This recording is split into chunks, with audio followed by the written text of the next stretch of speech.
નમસ્કાર વિદ્યાર્થી મિત્રો, બાર સાયન્સ બાયોલોજીમાં ચોથું ચેપ્ટર પ્રાથમિક સ્વાસ્થ્યમાં લેક્ચર ચોથું નવા ટોપિકની ચર્ચા કરીએ.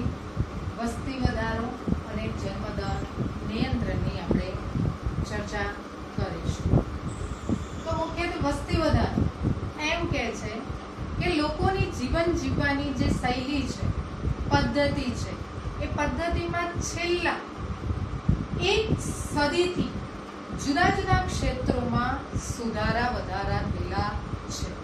તેના કારણે આરોગ્ય સાચવવાની બાબત એટલે કે આરોગ્ય સારું રાખવાની બાબતોમાં સુવિધાઓ અને જીવન જીવવાની સારી પરિસ્થિતિને કારણે વસ્તી વૃદ્ધિ જે છે એ વસ્તી વૃદ્ધિ પર ઘણી મોટી વિસ્ફોટક અસરો લાગુ પડેલી છે. એટલે કે એમ કહેવામાં આવે છે કે આ કારણોને કારણે વસ્તી વધારાની પરિસ્થિતિ સર્જન પામેલી જોવા મળે છે.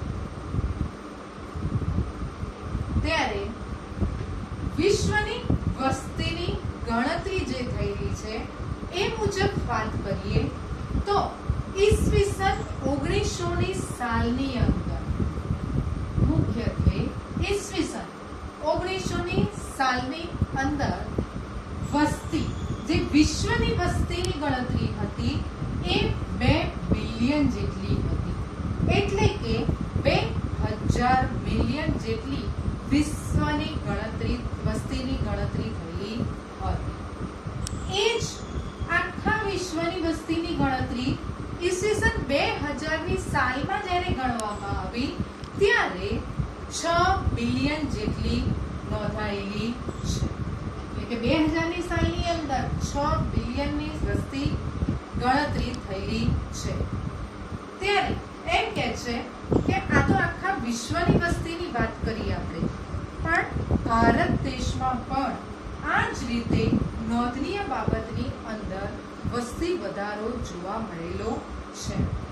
ત્યારે આપણા ભારત દેશની વાત કરીએ છીએ ત્યારે આઝાદી સમયે આપણા દેશની જે વસ્તી હતી એ લગભગ 350 મિલિયન હતી. યાદ રાખજો કે આઝાદી સમયે ભારત દેશની વસ્તીની ગણતરી જ્યારે થઈ તેની સંખ્યા 350 મિલિયન હતી. જે મે 2000ની સાલની અંદર ફરીથી જ્યારે ગણતરી થઈ ત્યારે 1 બિલિયનથી પણ વધારે વસ્તીની આંકડો નોંધાયેલો જોવા મળેલો છે. એટલે કે એમ કહેવામાં આવે છે કે આ વસ્તી વધારો વધુ વિસ્ફોટક બનેલો જોવા મળેલો છે. ત્યારે આ વસ્તી વધારાની ગણતરીને આધારે એમ સૂચન થાય છે કે દુનિયામાં 6 વ્યક્તિએ એક ભારતીય હશે જ. એટલે કે આ વસ્તી વધારો એટલો બધો વિસ્ફોટક આપણા દેશ માટે બનેલો જોવા મળે છે. તો આ વસ્તી વધારો કયા કારણોને આધારે નોંધાયો છે, જોવા મળ્યું છે, તેની ચર્ચા કરીએ. તો મુખ્યત્વે આ વસ્તી વધારાના કારણોમાં જે વસ્તી વધારા માટેના કારણો છે એમાં પહેલું લઈએ છીએ કે મૃત્યુ દરમાં ઝડપથી થતો ઘટાડો. એટલે કે મૃત્યુ દર જે છે એ ઘટવા લાગ્યો છે. એ જ રીતે બીજો પોઈન્ટ છે માતૃત્વ મૃત્યુ દર એટલે કે મેટરનલ મોર્ટાલિટી રેટ તરીકે ઓળખાય છે. તેમાં પણ ઘટાડો નોંધાયેલો જોવા મળે છે. ત્રીજો પોઈન્ટ છે શિશુ મૃત્યુ દર ઇન્ફન્ટ મોર્ટાલિટી રેટ તરીકે ઓળખ ધરાવે છે. જે શિશુ દરના મૃત્યુ દરની અંદર પણ ઘટાડો નોંધાયેલો છે. એટલે કે એમ કહે છે કે નવો પોઈન્ટ કહે છે પ્રજનન વય ધરાવતા હોય તેવા લોકોની સંખ્યામાં પણ વધારો જોવા મળેલો છે. તો આ બધા કારણોને આધારે વસ્તી વધારાના લક્ષણો જોઈ શકાય છે. તો એમ કહેવામાં આવે છે કે આખા વિશ્વની અંદર ચીન પછીનો બીજા નંબરનો દેશ વસ્તી વૃદ્ધિમાં નોંધાયેલો છે તે આપણો ભારત દેશ છે, જે મુખ્યત્વે એમ કહે છે કે ભારત વિશ્વની વસ્તીનો 16.87% હિસ્સો ધરાવે છે. જે વિશ્વના વસ્તી વધારાથી ઔદ્યોગિકરણ અને શહેરીકરણના જે દર છે તે દરમાં પણ વધારો થયેલો જોવા મળે છે. એટલે કે જે નૈસર્ગિક સ્ત્રોતો છે કે પાણી, હવા અને જમીન જેવા નૈસર્ગિક જે સ્ત્રોતો છે એ સ્ત્રોતો ઉપર દબાણ વધુ જોવા મળેલું છે. એટલે કે વસ્તી વધારો જેમ જેમ વધે છે તેમ હવા, પાણી અને જમીનના વપરાશોમાં પણ વધારો થયેલો જોવા મળે છે. આ હતી વસ્તી વધારાના કારણોના લક્ષણો વિશે આપણે અભ્યાસ કર્યો. હવે જોઈએ છીએ કે જન્મદર નિયંત્રણમાં લાવવાની બાબતો આપણે કઈ રીતે લાવી શકાય છે.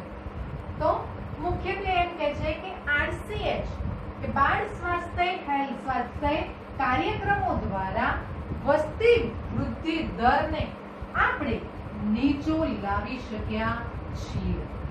એટલે કે 2001ની જે વસ્તી ગણતરીના અહેવાલ મુજબ આપણી વસ્તીનો જે વૃદ્ધિ દર છે એ લગભગ 1.7% જેટલો ગણતરીમાં લેવાયેલો છે. એટલે કે એમ કહેવામાં આવે છે કે આપણી વસ્તી જે છે એ 33 વર્ષની અંદર બમણી થઈ ગયેલી જોવા મળી રહી છે.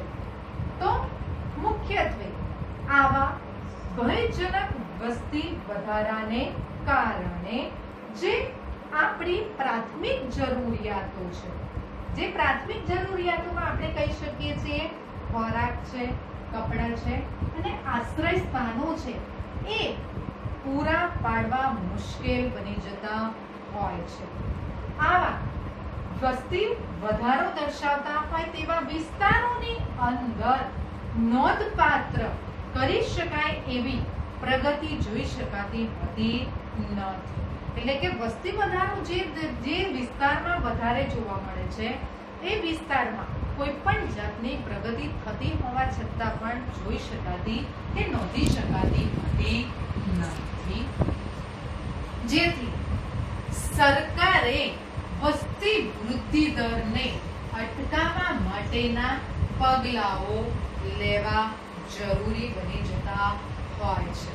તો મુખ્યત્વે આવા પગલાઓમાં કહી શકાય કે જે નાના કુટુંબો હોય છે એ નાના કુટુંબોને વિવિધ રીતે ઘર નિરોધક પદ્ધતિઓ અપનાવવા માટે પ્રોત્સાહિત કરવામાં આવે, જેથી કરીને તેઓ આપણે જે વસ્તી વધારો છે એને નિયંત્રણમાં લાવવામાં મદદરૂપ નીવડી શકે.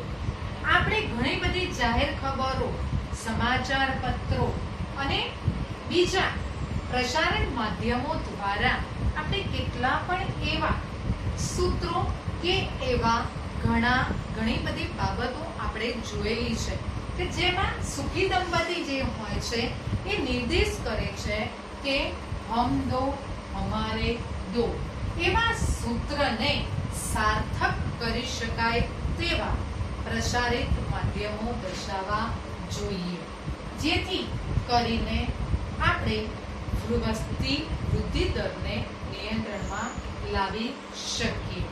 જે શહેરમાં વસતા હોય એવા ઘણા દંપતીઓ જે છે તેઓ એક જ બાળકના ધોરણને અપનાવે છે, જે દર્શાવે છે એને આધારે જે વૈધનીય બાબતની રીતે લગ્નની ઉંમર જે હોય છે એ નિશ્ચિત કરેલી હોવી જોઈએ.